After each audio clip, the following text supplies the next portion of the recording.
Welcome back to the Traders Network show and our coverage of the 2019 Greenwich Economic Forum. My next guest needs very little introduction. He is a media titan, Byron Allen, CEO of Entertainment Studios. Byron, welcome to the show. Thank you, Matt. It's good to be here. Really appreciate you having me. Oh, it's our pleasure. So we're here at the forum. We got approximately I think $7 to $18 trillion under management that's sitting in the room next to us. Well, that's not enough. I have to leave right now. Well, it's only 18 trillion under management. That doesn't work for me. Go ahead. Well, economic development and public-private partnerships is really what the launching pad of this event is for. You're here representing your organization and thought leadership. Tell us why this event is important to you. You know, we're always reaching out to the capital markets, and we want the capital markets to know us innately, know what we've done, what we're doing, know our vision, and we want them to hopefully embrace that, and we can build a phenomenal business together. You know, now I think the vast majority of people out there who, at least within our generation, know you as a media titan. But truth is that you're a finance, M&A, and investment banking expert as well. You've gone through a series of high-level transactions from the Weather Channel to divisions of Fox and partnerships with St. Clair. Can you tell us a little bit about that? I mean, tell us, how did you make that transition? Great question. You know, I started as a stand-up comedian when I was a kid, and ended up being one of the youngest. I ended up being the youngest comedian to do the Tonight Show with Johnny Carson, writing jokes for Jimmy Walker with Jay Leno and David Letterman. Jay and Dave were getting $200 a week. I was getting $25 a joke, and I just loved doing comedy and entertaining folks. And I realized, you know, it wasn't show business; it's business show, and I had to learn the business side of show business. And I started doing that when I was about 19 years old and really took to it, really love it, and started my company from my dining room table about 26 years ago, and started selling my first show. Next thing I know, we have over 60 shows and 10 networks, including the Weather Channel, which I bought last year. Yeah. And we have 15 television stations in 11 markets, and we have a movie distribution company, and I just love what I do, and I haven't had a job since I quit my paper route, which was, I was a little kid and I was getting half a penny a paper to throw the Herald Examiner. So I love what I do. I think, Matt, you know, I'm one of the luckiest people on the planet. I'm truly blessed, and I'm just having a great time. You know what? Listen, as one person, I threw my papers in my hometown in Seattle, Washington. You're probably better than me. I wasn't that great. I ended up being a quarterback for the high school, but that was about as far as I went. I never came close to that. What's next for you? You know what? When I met my wife almost 20 years ago, I told her, she asked me what I was doing, and I said, I'm building the world's biggest media company. And that's what I'm doing. We're building something that I feel is special. And we don't want to just build something that's the biggest and the best. We also want to do a lot of good along the way and open up doors for a lot of good people. You know, my mother had me 17. She got pregnant with me when she was 16 years old. And she had me 17 days after her 17th birthday. And what changed our life is my mom got into UCLA, and she ended up getting her master's degree in cinema TV production.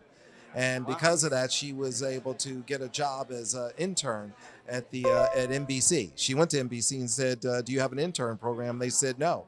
And she asked a question that changed our lives. She said, will you start one with me? And they said yes. And because she was an intern there, she later became a tour guide and went on to the publicity and marketing department. But as a kid, I used to go out to NBC with her, and that's where I would stand in the wings and I watched Johnny Carson do his show, and Red Fox tape Sanford and Son, and Flip Wilson do the Flip Wilson show, and Bob Hope do his specials. And I watched all these amazing comedians, and I thought, what a wonderful way to go through life, making people laugh, entertaining people. But what changed the trajectory of our lives is education. My mom getting into UCLA.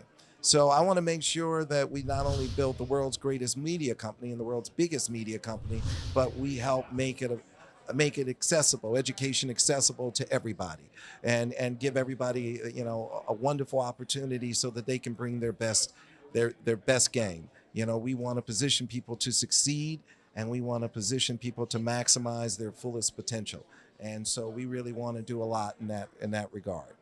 Well, I think you're certainly having a major impact on at least the entertainment community and the investment banking community right now, and you're doing your part to get that message out there.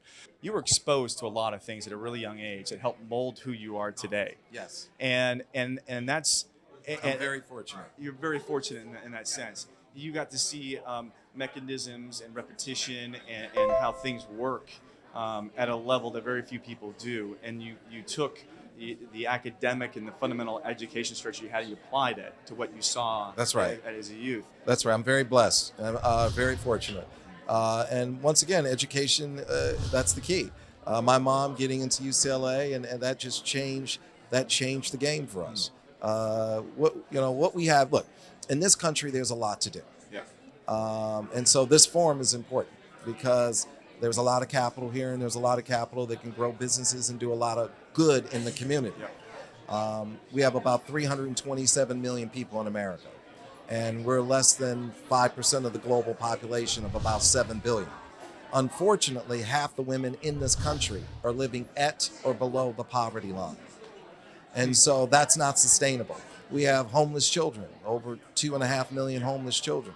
So there's a lot to address, and we have to position ourselves for greater success. We need to make education free in this country, in my humble opinion, because I need the best you, and I need the best her. And, we have to compete as one nation, one America, against the rest of the world. There are some countries out there that have over 200 million kids in college. 2/3 of our nation in college. That's a big number. Right, it's a big number. 2/3 of the population of our nation in college. Mm-hmm. They're developing intellectual capital at a much faster rate than we are. Mm-hmm. And the capital will always follow the intellectual capital. And if we don't have enough intellectual capital, then we will continue to fall further and further behind. So for us, this is important because it's about investing in our best entrepreneurs, growing our businesses, and maintaining our global market share as we compete as a nation, one America, competing with the rest of the world to make sure that our population of 327 million people, we stay at the top of the pyramid. I mean, what people know is that as we go from 7 billion to 10 billion people, we don't have enough resources to sustain 10 billion people. And the people on the bottom 5 billion, they're going to have a lot of problems. That bottom 5 billion is going to get wiped out. So we have to make sure we work hard to make sure we stay in that upper, 2% as a global planet so that we can maintain access to the necessary resources to survive. So we want to build our company. We want to do good in America and around the world, and we want to help everybody be the best them. I love that. I mean, addressing the bottom 5% is always been the social impact issue. Is how do you lift people that don't have the capability of lifting themselves? And I think you really touched on that. Education. Let's just make it free. I can argue that not having all of our Americans educated fully, it's a threat to national security. So we just need everybody to bring their A game. We want you to just be the best you. And education is so key and so important. All right, so transitioning into the forum here. Yes. What can we expect to hear from you on the panel? We'll talk. We'll talk about, my experience, talk about what we can do together. I think one of the things we're going to have to do just to make America more competitive is to get everybody fully engaged. We don't have a lot of women fully engaged in the economic system, and we don't have a lot of people of color fully engaged in the economic system. And I think it's important that we have everybody on the field playing for Team America and making sure that we maintain our economic status throughout the world. Well, gender equality is one of the core SDGs for the UN on the United Nations, I think that you're going to be a terrific advocate, and I'm looking forward to seeing what you do up there. And I want to thank you for coming on the show. Thank you, that I really appreciate it. Thank Byron. you, appreciate it. No, thank you. Byron Allen, CEO of Entertainment Studios. We'll be right back after these messages. Special thanks to our affiliate partners, ABC, NBC, Fox, and CBS. Don't go away. We'll be right back. The 2019 Greenwich Economic Forum is brought to you by Bridgewater Associates. Meaningful work, meaningful relationships. Churchill Asset Management, Nuveen, a leading provider of senior and unitranche debt to middle market companies. Ropes and Gray, bright past, brilliant future. Aurora Capital, inspiring partnerships. And Gramercy Funds Management. We are emerging markets. Special considerations to Bank of America. Life's better when we're connected.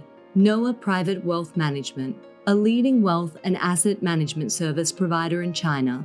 Guotai Jinan Futures, a leading brokerage firm for commodity futures and financial futures in China. China Industrial Securities, a comprehensive financial group providing full-spectrum financial services in Hong Kong. And Titan Advisors, built like a hedge fund.